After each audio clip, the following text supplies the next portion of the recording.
Hello, I am your host Angelina, and you are listening to V.I.P podcast, where we talk about very important people, ponies and pooches. In this episode, I am bringing to you an exclusive interview with the fantastic dog trainer Nicci Hindson, who specialises in heel work to music freestyle. I am also going to let you in on a very important secret. Anyways, I am excited to give Nicci a call, as we haven't been able to meet up for what seems like forever thanks to coronavirus. So listeners, let's call her now. Hello and welcome to V.I.P podcast, Nicci. Hi, it's lovely. Thank you for having me. How are you and all your doggies coping with lockdown? Well, it's not much fun, but the dogs are having a great time because I'm at home more and I can walk them more and train them more. Yeah. And I'm sure we'll all be really glad to get back to some shows and definitely, yeah, some demos and stuff. I think everyone's dogs are happy that they're home though, aren't they? Yeah, definitely. Lots of dogs getting lots more attention. Well, all you can do is walk for fun, so yeah, you're just walking all the time, so they're loving it. Okay, so could you please tell our listeners about your amazing border collies? I believe they are in fact all named after lions?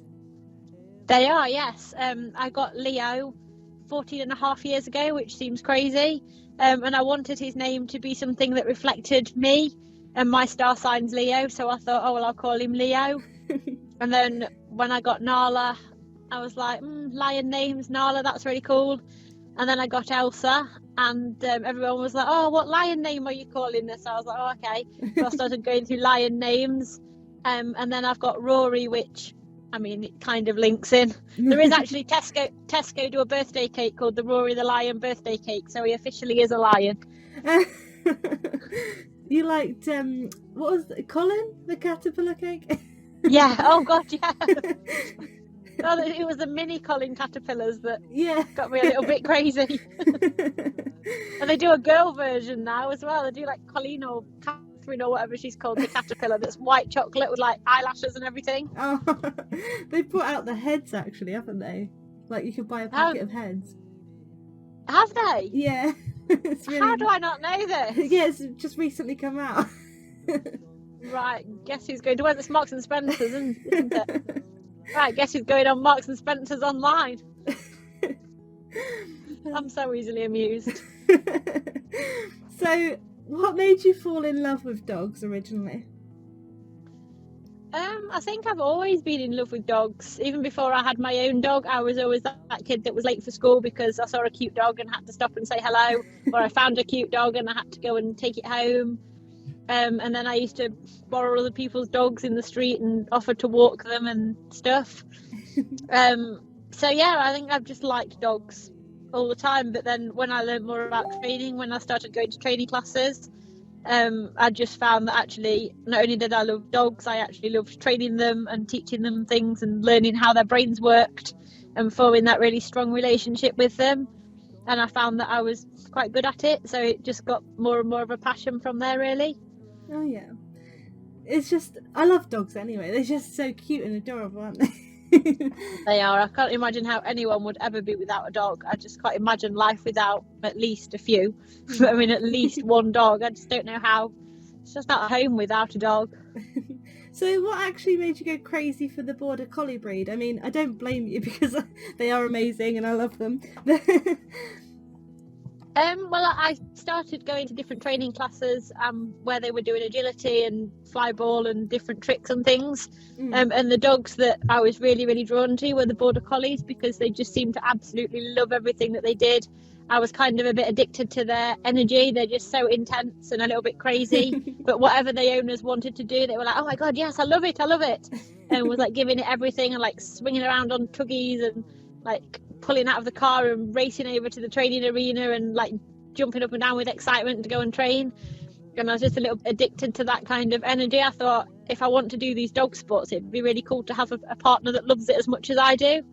So I was just drawn to the way that they work. I love the fact that they're really fast, that they're quite intense, that they have a crazy side, but they're also really fun and loving and nice to live with. They generally have nice off switches once they've worked and had a good walk. Then they tend to chill out and they're quite cuddly at home and stuff. So I just thought, yeah, they just seem to match what I'm looking for. Yeah, definitely. I struggle to get Winter out of bed sometimes. Like, Winter, come on. She's like, no. Yeah. No, I don't have that problem. Leo sometimes takes a bit of waking up, but other than that, no, generally. They're really good though, because I'm really not a morning person at all. So they stay in bed, they go to bed really late. We'll often do training sessions at like 2 o'clock in the morning, but then we can lie in bed till like 10, half 10, and they just lay there until I move. As soon as I move, they're ready to go. But they'll lay there as long as I will. Yeah. You've got a completely different timetable to me. Yeah, I have a different timetable to most people. I think I'm closer to people that live in Australia's timetable than people that live in this country, but a bit nocturnal. And when did you get into sports like dog agility and HTM, etc.? Well, I saw at different dog training classes that I started to go to that people were doing what they called agility, which just looked like dogs jumping over obstacles, and I thought, oh, that looks really fun. So I took some of the dogs that I was sort of borrowing along. So we had a Labrador, but he was quite old by that point. All right. So I'd have a go like with some of the older club members' dogs, or like if the club member has had younger puppies and things and they had older dogs sitting in the van, I'd get them out and have a try, and thought it was really fun. So I said, like, when I got my own dog, which was Leo, that I really wanted to do agility. And I saw he'll work to music when we were at part of All About Dogs show down in Brentwood. Oh, yeah. We were there with the flyball team. And Okay. I'd seen a little bit of it on the telly, but I didn't really know it was like, I thought it was just something Mary Ray did at Crufts. And there was a little marquee set up with a competition. And every minute that I wasn't needed in the flyball lanes, I was just sitting watching. And I was just like, wow, this is incredible. And I just I've always been into theatre all through school. I did a lot of theatre and like musical theatre, All right. which I loved, and I obviously love dog training. So when I realised that there was a way that you could combine dog training with like dressing up and performing to different songs, Yeah. I was just like, wow, this is the most perfect thing ever. It's funny you say that, actually, because when we watch you, we always you always have really good facial expressions, and it's like you're actually playing the part. So it's really good in that. That makes sense now. You say you did theatre and stuff. Yeah, well, I find probably because of my theatre background, I know different people think differently about like costumes and things. Like some people like to be a bit more conservative with what they wear, but I find if I do a piece that's quite a sort of strong story type theme, and I have the costume and I can like become that character. Yeah. So then it's not me doing the things or like feeling a bit silly, because it's not me doing it at all, it's this character. So you've got all the costume and the makeup, you know, I always even like put the right makeup on to fit the character and things. Yeah. And then like when I did all that jazz, I put my red lipstick on, I could do all the like pouting and winking and things, but if I didn't have that on, I'd just feel really self-conscious and silly. Yeah. But as soon as I put the red lipstick on and like the dark eye makeup, I was like, well, this isn't really me anymore, so I can do it without like feeling exposed. Right. Well, it also gives like a little bit for the audience, like a bit more, I don't know, a little bit more of an atmosphere, I guess, and something more to the performance, I think. Yeah, well, I mean, I always try, in my mind, at the top level of the competition. So once you get to advanced and the dogs are really confident in what they do, and obviously, you know, used to performing in different places and everything, I kind of think to make sort of the good routines, and then like to make the best routine stand out above all the good routines, basically. The kind of bit missing is actually making a performance. So where you stop seeing a dog trainer doing tricks with their dog, and you start to actually get drawn into a performance, and you start to kind of feel something. I try to aim to make the audience and the judges like feel something, whether they are like finding it funny and they laugh, or whether they feel sad, or whether they're like intrigued to know the story or whatever. I try to actually make a performance which draws people in. So you're actually like making the stories as if it was a film then, and then in the well, I think I try to. Yeah, basically, I try to think of like when you watch a musical on the stage or whatever. Each song, it's not like the acting stops and a song happens and then they go back to the acting. The song actually adds a little bit to the story. Yeah. So I try to treat the routine as like a song from a musical, so it has a little section of a story. So I try to think like, who am I, who is the dog, why are we doing this routine, and then somehow the choreography kind of flows more easily because I know what we've got to do, because we're trying to tell the story. So the moves that we do tell the story. So for our listeners that haven't ever heard of HTM, could you give them a little explanation about the sport? Yeah, I mean, it's basically known as, like, affectionately as dancing with dogs, because that's kind of what you do. There are 2 divisions. There's heel work to music, where the dog works close around your body, and then there's freestyle, which is what we specialise in, which is basically anything. So you perform a routine with your dog made up of various what we call moves, but are basically just tricks, and you put them together in sequences to make a routine and perform them. And it's fun, and everyone should try it. You've won HTM Freestyle Championship at Crufts in the year 2020 with your dog? We did, yes. That was a dream come true before it all went wrong and we ended up in lockdown. Yeah. How did that make you feel? Oh my God, just amazing. Like, it was literally a life dream. I've watched the Crufts finals since they began, really. I was like, oh wow, wouldn't it be amazing if you could ever win? I mean, the massivest, like, biggest draw of winning, it's not, I mean, the trophy's great, the rosettes is great, it's great to be a champion and everything else, but the best part is that you get to do a spotlight performance in that evening. And every year that I've watched people do that, I've always just been like, that's incredible, because all the main arena goes dark, and then they light it like you and the dog, they put spotlights on, so you do your routine but like under spotlights, and it's just the coolest thing. So that was always like the biggest draw. I was like, I want to win because I want to do a spotlight performance. Oh, bless.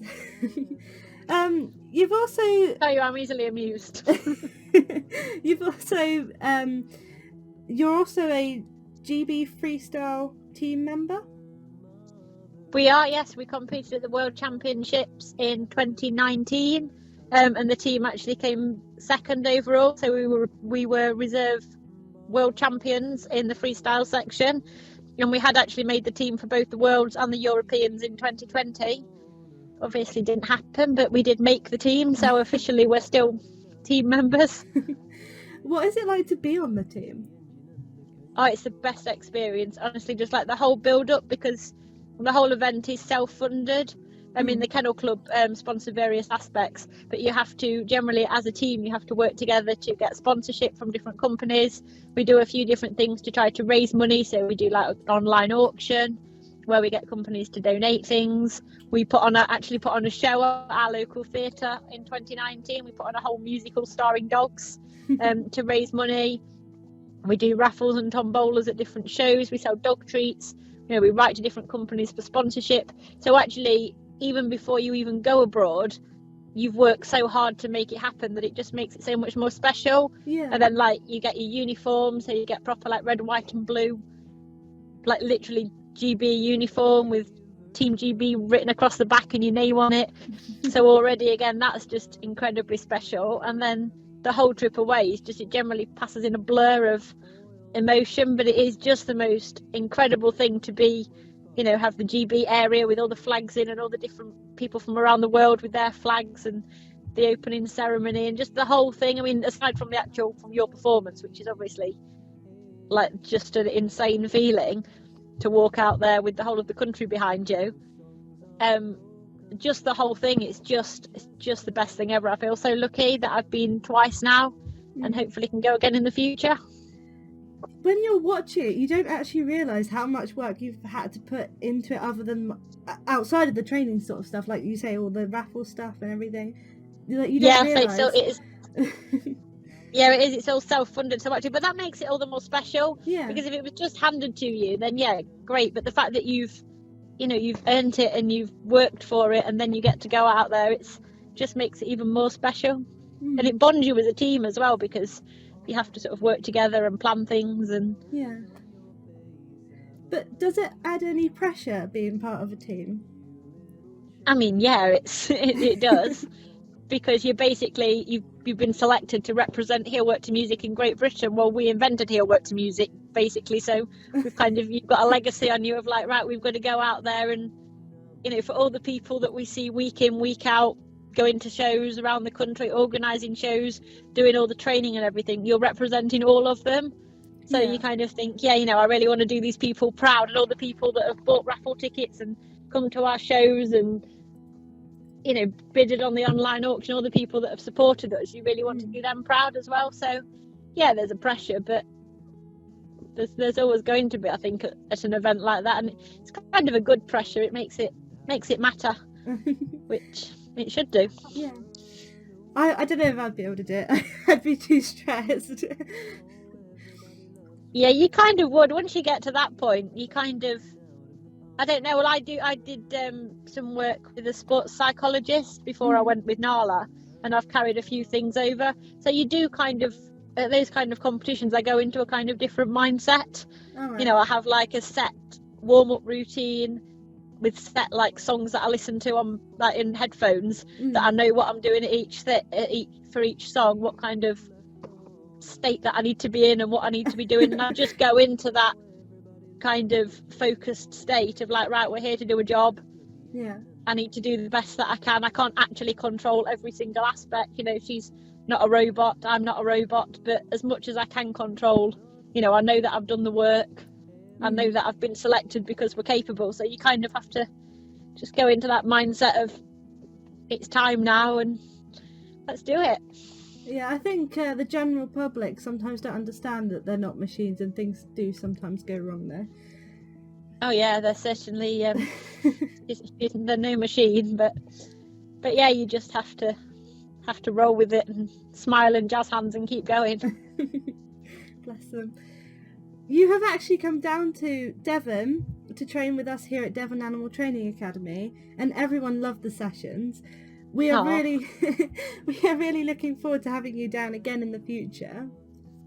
Oh, I'm really looking forward to coming back.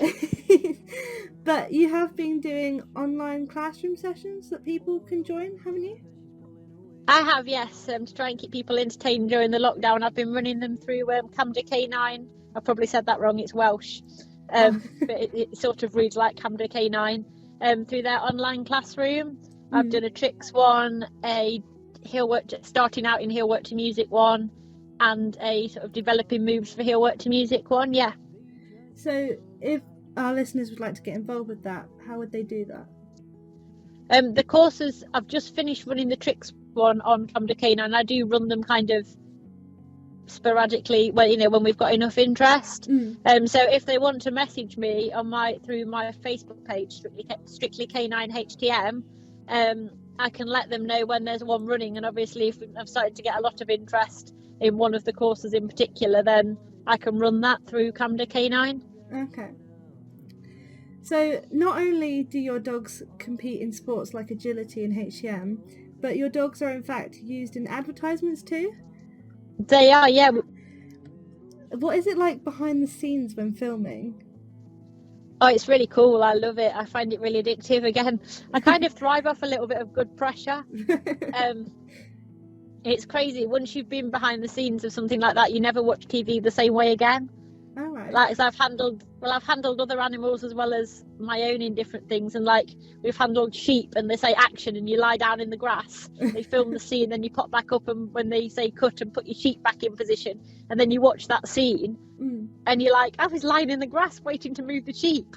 So like, and like so many things that like you think, you know, when they're happening, well, it looks different on the TV, and then when you're actually there, and you were like, oh yeah, I remember doing that, and this happened and that happened, and it was really cool. And like we did a horror movie once, and just a short film that I did with Nala, and like people were sitting at the catering van with like daggers stuck in their head and things with prosthetics, just casually eating their jacket potato at lunch with like this sword sticking out of their head and stuff. It was just quite funny. But yeah, I mean, it's really cool. I do enjoy that environment a lot. It is really good fun. It really makes you think on your feet as a dog trainer as well. Yeah. Would you say you get like a bit of adrenaline from that, from behind the scenes and all the? Oh, definitely. Yeah. Yeah. There's a whole lot of adrenaline when you've got a whole film crew and a whole cast relying on your dog to get something right. That is a good surge of adrenaline, but it's a really cool feeling when they nail it in like one shot. So. It is cool. It's good fun. But your dogs love doing what they do, don't they? They do. I mean, it's a bit of a cliche, but they just wouldn't do it if they didn't. No. Yeah, you could force them maybe to do some things, but you wouldn't get the level of performance No. if they didn't love it. You can see they glow when they do it. You know, it lights them up. It really does. So you just wouldn't get that level of performance if they didn't really love it. In fact, your dogs went viral on TikTok. Yeah, that was my second proudest achievement of 2020. I managed to get a viral video on TikTok. So after winning Crufts, my second best achievement was a viral video on TikTok. Yeah, I definitely had too much time on my hands. What kind of tips would you give to our listeners that are interested in starting training for HTM classes, etc.? I mean, basically, if you want to try it, just do it. If you and the dog are having fun, then you can't really get it that wrong. You know, if you mess up teaching a trick, you can just start it again using a different word and start again. Nothing bad's going to happen as long as, like I say, as long as you and the dog are having fun and neither of you are getting hurt, then just give it a go. Just take some treats or a toy out into a bit of space. Maybe watch some online tutorials and just try it out kind of long term. If you're thinking, you know, you really seriously do want to do this sport and compete, I would say the biggest thing is the dog's attitude. You need the dog to really love it. You need them to be really focused on you and think that you and the rewards that you can give them are just the best things ever, and be really confident in different environments, because you can basically teach any trick, you can teach any sequence, you can choreograph any routine. But if your dog's not really into it and not really confident in a different environment and not particularly motivated by being with you and the rewards, then you're never really going to get anywhere. Whereas if you've got a dog you can take anywhere, that's super focused on you, that's really into it, that understands how to think for themselves and work things out, you can teach any trick you like. What are your and your dog's goals for the future then? I mean, I would definitely like to win Crufts again, preferably not followed by a lockdown, so that we can actually enjoy it for the rest of the year. I mean, world champion would be incredible. If we're thinking really, really, really big, she was 5th in 2019. She was 5th individually. Yeah. So, you know, maybe it's in her, maybe it's in me. Maybe we could do it. Maybe in the future. Definitely. I don't see why not. We can give it a go. Definitely. We'll certainly try our best. Thank you for joining us today, Nicci. Is there anything else you'd like to add? No, just hope that I can see you all soon and we can all get back dancing together and get back to some shows and have some fun. I want my Devon trip. I think Dogfest are actually advertising tickets, so they are. Yeah, that's really exciting. Dogfest is back. I think they've got 2 in June and 2 in September this year. So we'll be super excited. That'll be our first proper live performances back. The first time seeing each other again, probably. I know, that's crazy, for like 2 years. So yeah, that'll be super cool. Well, thank you again. I hope you've enjoyed your time with us on V.I.P podcast. I have. I can talk dogs all day long. To be fair, I can just talk all day long, so. Bye. Okay, bye. Well, I really enjoyed catching up with Nicci, and as I mentioned earlier, we are looking forward to having Nicci come down to Devon Animal Training Academy again soon. We have been working out dates with various top trainers like Nicci, and are going to release those dates first on this podcast channel. Spaces fill up fast once advertised, so knowing when in advance will give our listeners a big advantage. So like always, listeners, keep an ear out.